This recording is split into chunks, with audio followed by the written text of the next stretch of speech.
Hello, everybody. Y'all ready? All right. I'm Rob Clark. That's kind of loud. I'm from the ChromeOS GPU team, working on graphics drivers for the Snapdragon Adreno Chromebooks. And this talks about fast graphics in a VM. So first, a bit of terminology background. If you hear VertGPU, that's basically just short for VertGPU. The guest kernel side is DRM Vertio. The entire stack contains the VMM and virglrenderer on the host side.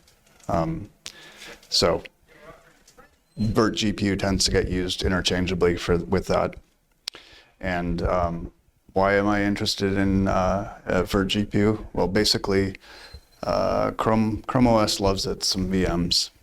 We've got Crostini, the Linux VM, upcoming on x86 Chromebooks is Steam, Borealis, Steam in games in a VM, and the ongoing transition for moving the Android environment from a container to a VM. In particular, with the Android transition into a VM, the question is, how do we do this without having a massive performance regression? Users don't really like it when they're happily playing a game some evening and then wake up the next morning and reboot to install an OS update, and all of a sudden everything gets slow and horrible. That's not really a good look. So this talk is about what we did to address the graphics part of that.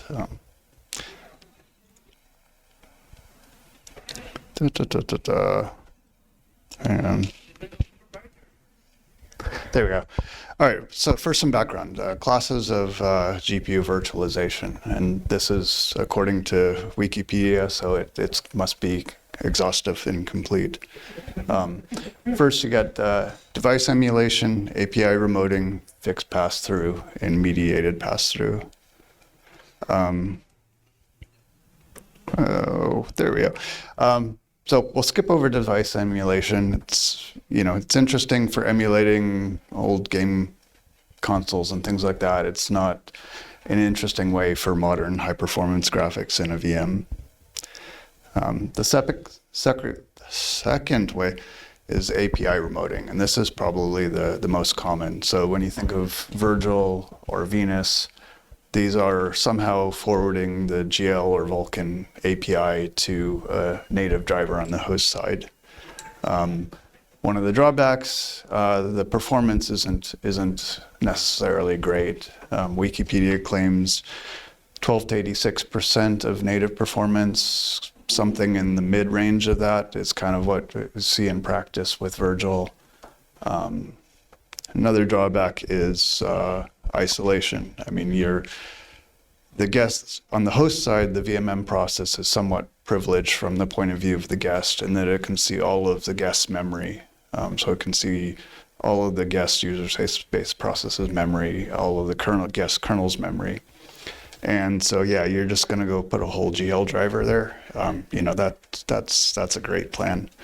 In addition, because of the way the GPU side address space isolation works, having all of your GL on behalf of multiple guest processes in a single host VMM process results in you having a single GPU address space for all of your guest processes, which is also not great.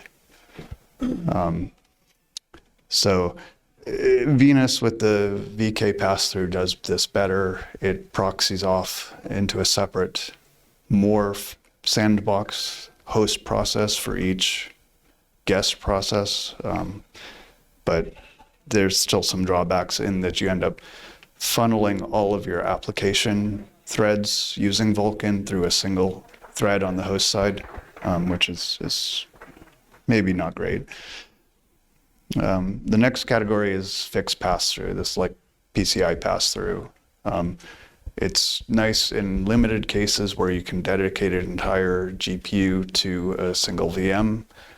That's not really the case in ChromeOS.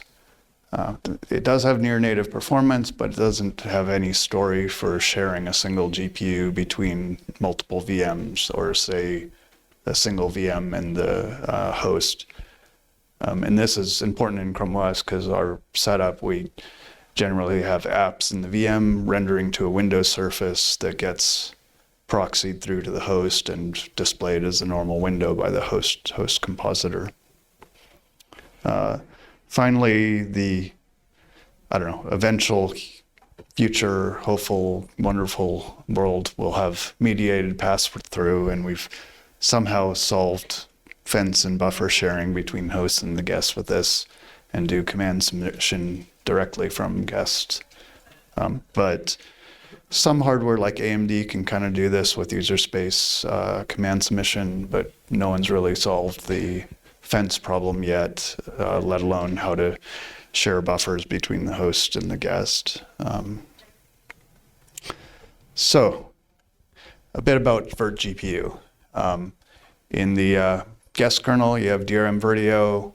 Above that, you have Mesa with either VergL for GL, Gallium, or Venus for Vulcan.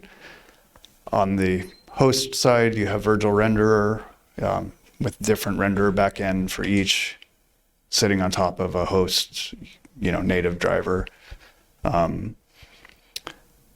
VertGPU already provides fence sharing between the host and guests, buffer mapping between the host and the guest, so you can have the guest render to a buffer that's displayed by the host compositor, for example, or the guest sample from a frame of video from the host video decoder, and so forth. So it already covers the host and guest interrupt somewhat. Some recent additions in the last couple of years that are fairly important are the so-called blob resources. These are essentially pass-through gem objects. You allocate a buffer on the host side, and you can map it and use it from the guest side.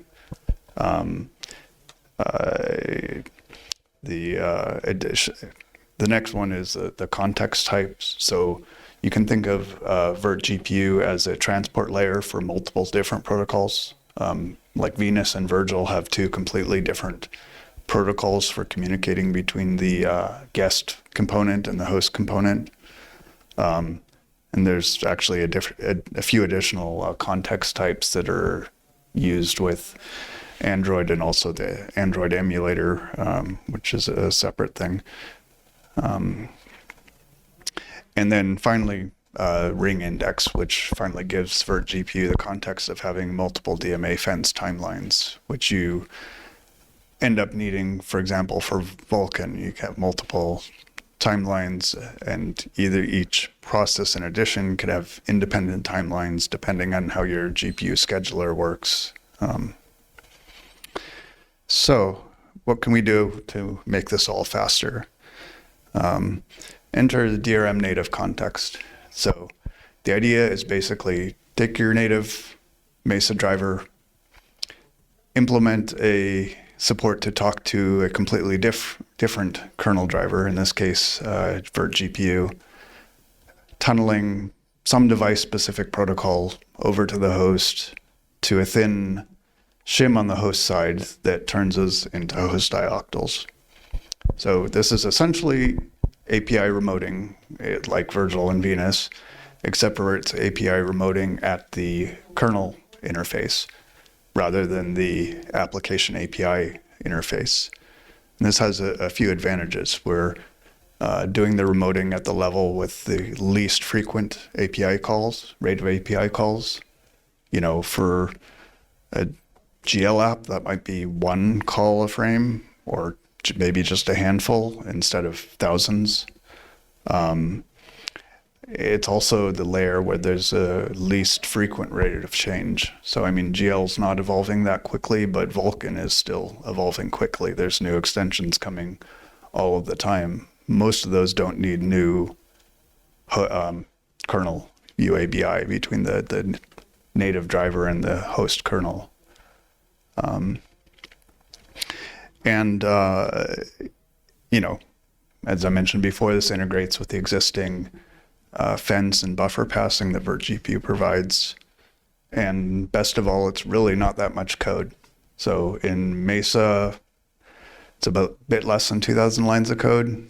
The host component that deserializes that and turns it back into host ioctls is just a little bit over 1,000 lines of code. And for all that, you get, you know, near native performance, which is a lot nicer than what you get with VergL.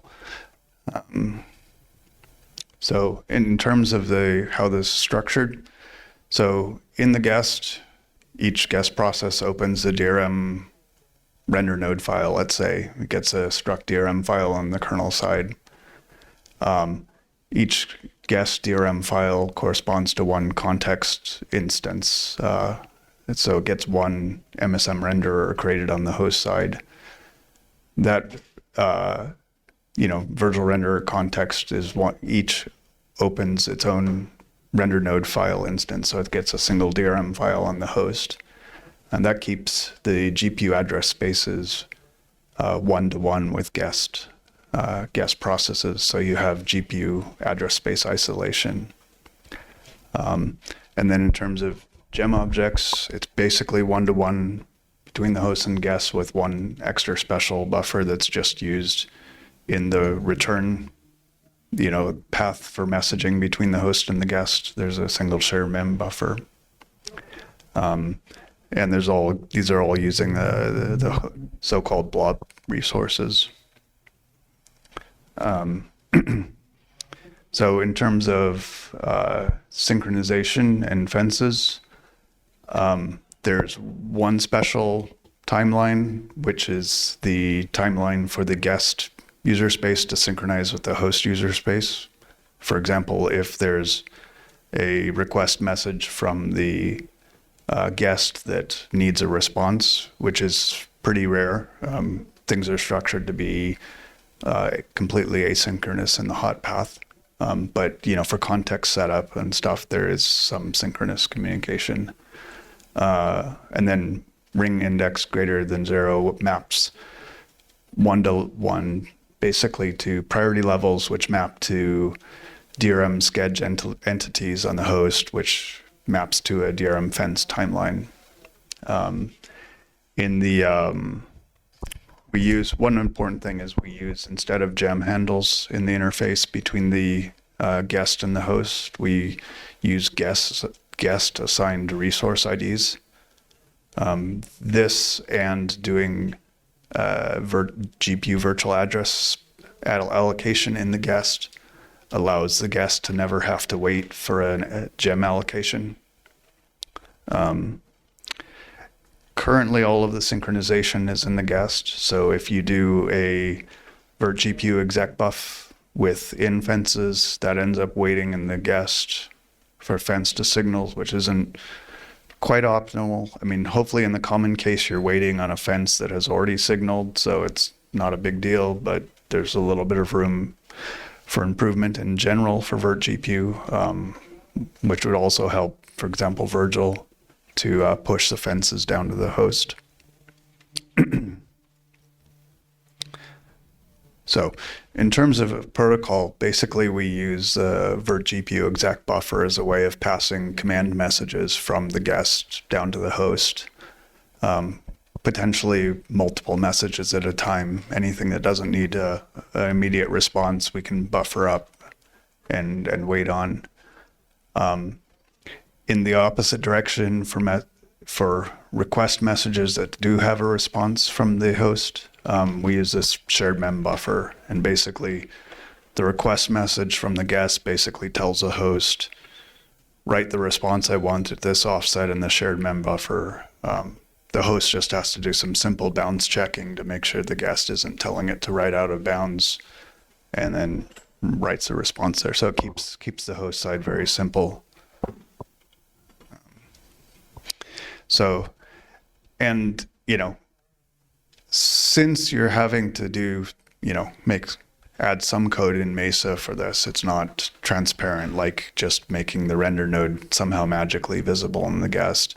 It gives you a chance to rethink some of the API decisions. And basically the important thing is to try and keep it asynchronous.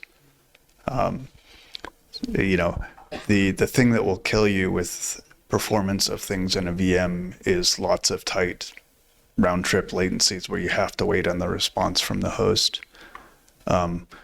In the case of the MSM kernel driver, we had made a couple small UAPI additions on the host side to make this possible. We added support for user space allocating GPU virtual addresses, which is actually already supported at least on Radeon and Intel, and probably, I think, Etnaviv as well. I'm not sure about others. And the other thing is our submit ioctl has, in addition to optionally getting a fence FD out or sync, DRM sync object FDs out, you get just a fence sequence number out as well. We changed that so that actually the guest can assign that number, because actually it's really easy for the process doing command stream submission to assign that. It's basically 1 plus the previous value. It's just a counter. So with that, we never even have to wait for the host to respond to a command stream submission. So the guest is, in the guest kernel, it's creating a DMA fence even before the host kernel has necessarily done the host's command stream submit ioctl.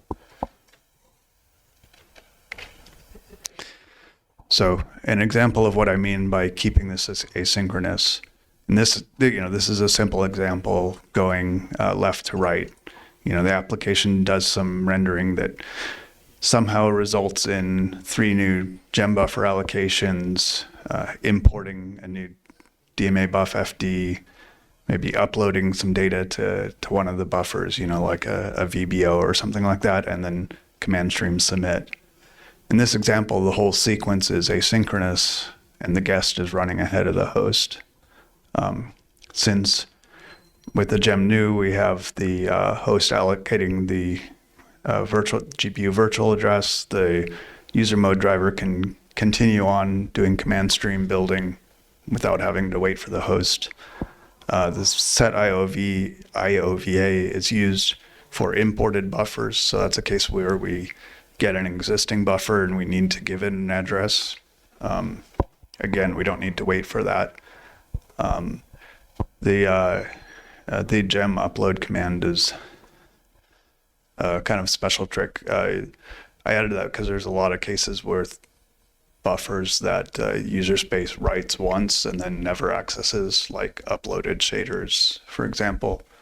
But when you allocate a buffer and then need to immediately memmap it, there the guest actually will stall for the host allocation because it needs those pages to really exist. So in user space, if we detect that we're needing to do a transfer to an recently allocated buffer, we'll actually just copy it through the virtq and a gem upload command. So the host is actually, we just tell the host, okay, copy these bytes into this buffer at this offset. And that just avoids having to stall. Yeah, so with this, even the gem submit is asynchronous. I mean, there's a fence created in the guest, a DMA fence created in the guest kernel, even before the fence is created on the host side. This doesn't really disobey the semantics of DMA fence because the host will eventually create that fence. We've set in motion the events that are needed for the fence to be signaled. If that makes sense, hopefully.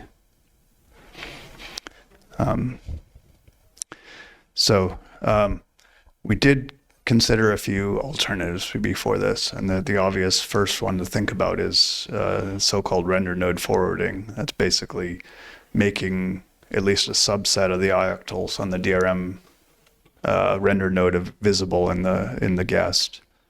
The problem you quickly discover is that ioctl is a synchronous interface that makes all of your interactions between the host and the guest synchronous, and that doesn't really work out. I mean, from from some experience, just doing like a ping pong from guest to host and back, the latency can kind of be in the range of like 0.2 to 2 milliseconds. I mean, 0.2 is kind of livable, but once you get into the 2 milliseconds, that's an uncomfortably large percentage of a 16 millisecond frame. So, okay, that's all great. Where does the code live? So I put in this slide with some links so people could refer back to it later. So the first few links are in the virglrenderer Git tree. There's one header file that defines the entirety of the protocol between the host and the guest. One C file that turns that back into host ioctls. And there's a few helpers that could be used by other implementations of this. For example, handling fences, because in the VMM side, you need something that's going to wait poll on the DMA fence until it's signaled and then generate essentially the interrupt back to the guest. And then on the Mesa side, this is all in source for DRM virtgl. So you say this all sounds great. So how do I go about adding support for my favorite driver to this? Well, the first part is the capset in virglrenderer. This is basically a structure that describes the virtual device's capabilities to the host. Describes the host device's virtual capabilities to the guest. And in this, there's a kind of in the middle here, there's a context type. So just define additional context types, add new entry in the union with whatever device-specific information you need, and hook that into the build system in virglrenderer. So the next step is question mark, question mark, question mark. So basically, I think you can look at MSM proto kind of for inspiration, but since it's device-specific guest user space, talking to device-specific host shim, talking to device-specific DRM kernel, there's really no need for it to be done the exact same way. So there's plenty of room to do things differently where it makes sense for the host UAPI for your driver and how your hardware works. The one thing you will want to know is there's a table of backends in drmrenderer.c. You add your entry in there, and that's how the really simple loader on the host side finds it. And then step 3, profit. Enjoy your marvelous FPS in a VM.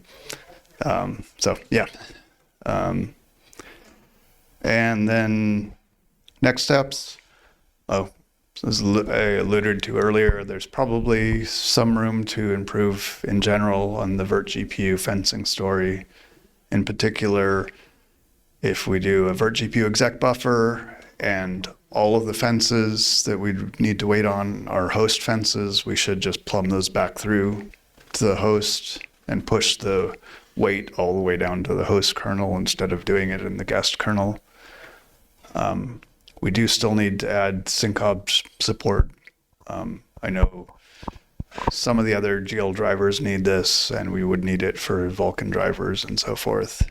And the last remaining thing that might be interesting, I should say that all of this we've done so far is on cross VM instead of QEMU.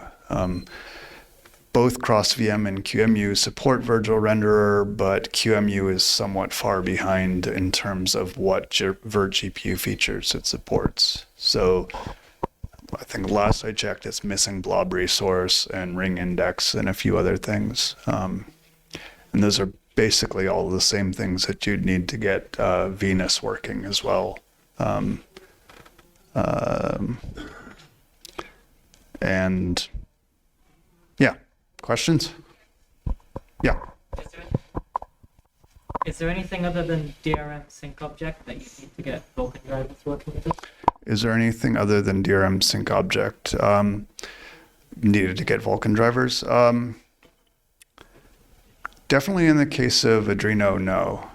I mean, it would mean adapting the Vulcan driver to the same kernel UABI, but that's not, we already support the Vulcan driver on the KGSL, downstream KGSL driver, as well as the upstream MSM DRM driver. So adding an extra wouldn't be a big deal. I don't think there's really much difference in the case of other modern drivers, at least. I mean, Iris, I think, should use basically the same kernel UAPI as Anvil, for example. You don't disagree, I assume. Yeah. Yeah, they're the same API, but it's not API. Like, doing it a lot. Rather, the protocol would end up looking very different from the API. Yes, no, yeah, the protocol definitely does look different, but yeah. Yeah.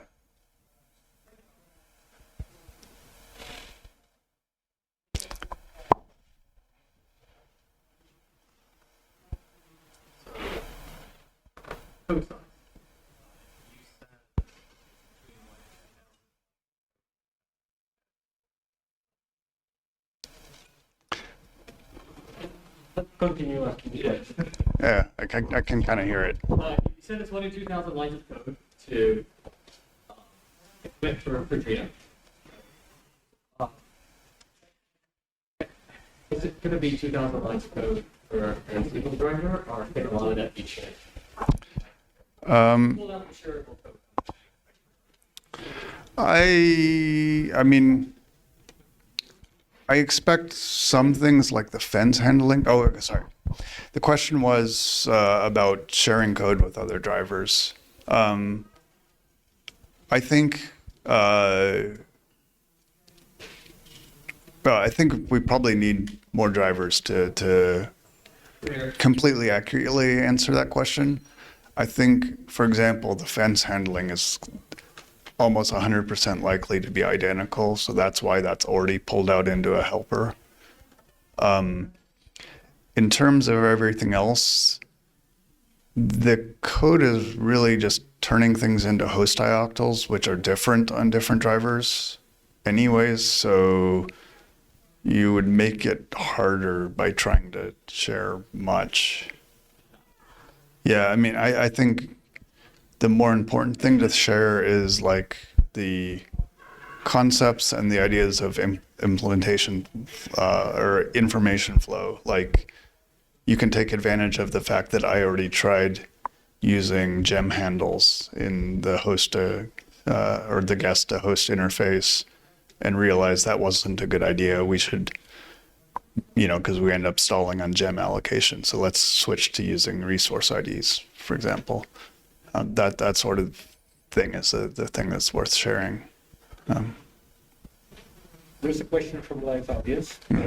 If I want to play with this project today, what combination of hardware and software do I need? Okay, if I want to play with this today, what combination of hardware and software do I need? A Snapdragon Chromebook, cross VM, and a recent Mesa and virglrenderer.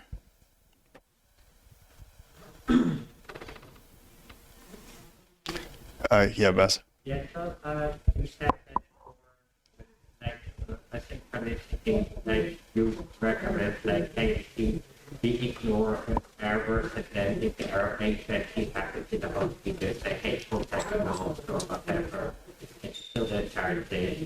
But like there's a couple of things where the input is untrusted for the application, like you have a compositor, and the compositor gets to import the image from outside. it's very sensitive that composer dies because of time sensitivity. Okay, so let me see if I can restate this. The question was about error handling, and I did kind of gloss over it. What I said was handle errors like GPU hangs, like you'd handle GPU hangs. I mean, you're going to find out about this asynchronously. You're not really going to be able to recover other than report the error. So what about, and then the question was about compositors and... Yeah, so compositors, like they get an image from the client, and they import that image into their DL or program device, and it may not actually be a valid image. Client may just have to give them a file description with actual file instead of image or something else. And that can be fairly valid, right? So, okay, so your GPU has somehow crashed and you've handed off the buffer to the compositor and okay, it sees garbage. I mean, that's what's going to happen with GPU hangs as well. But the thing is, like, you get from saying that it just happens to end up in valid, but are you going to kill the compositor for it? So the client says something to the compositor, also from your import detail, and say this is an invalid handle, except if you do the thing you do with notify it. Are you then going to, like, calculate the GPU hang for the compositor? Currently, we don't do that in either case. We only report. So, okay. At the GL level, there's two kinds, you can report two kinds of GPU hangs, guilty context or innocent context. We used to report GPU hangs in other processes as innocent context. The Chrome browser decided that it would be a good idea to start restarting itself whenever that happened, which gets really annoying when you're running like the DEQP EGL robustness tests. So we just decided to stop doing that. But it's entirely analogous to how a real GPU hang would work. And it's, furthermore, you don't really have any better option in a VM.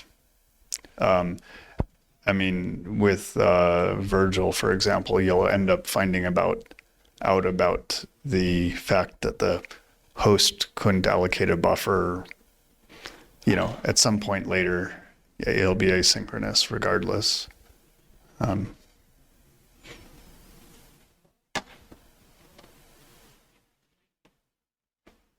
Yeah.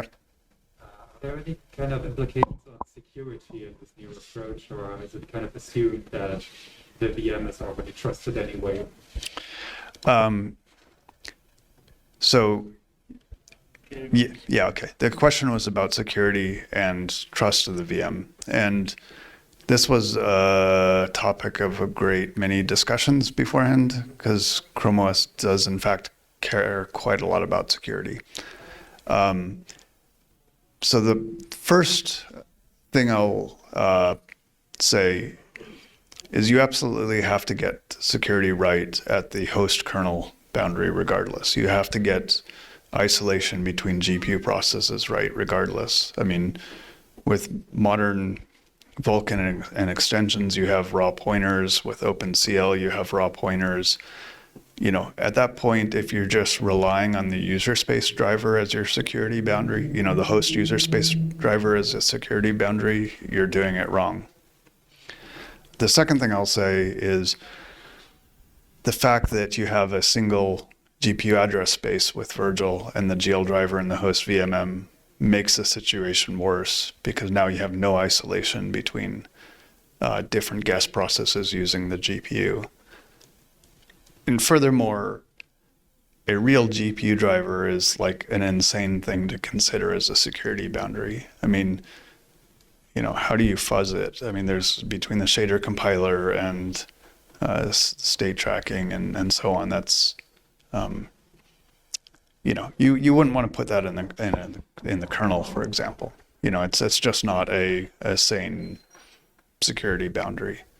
So the premise is, if you get the security right at the kernel, you handle isolating different user space processes.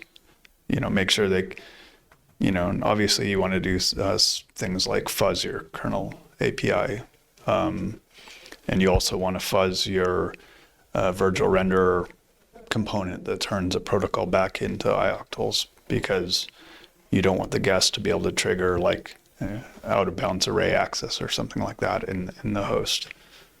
But once you've done that, then it's perfectly safe to have the host component of your driver in the guest user space.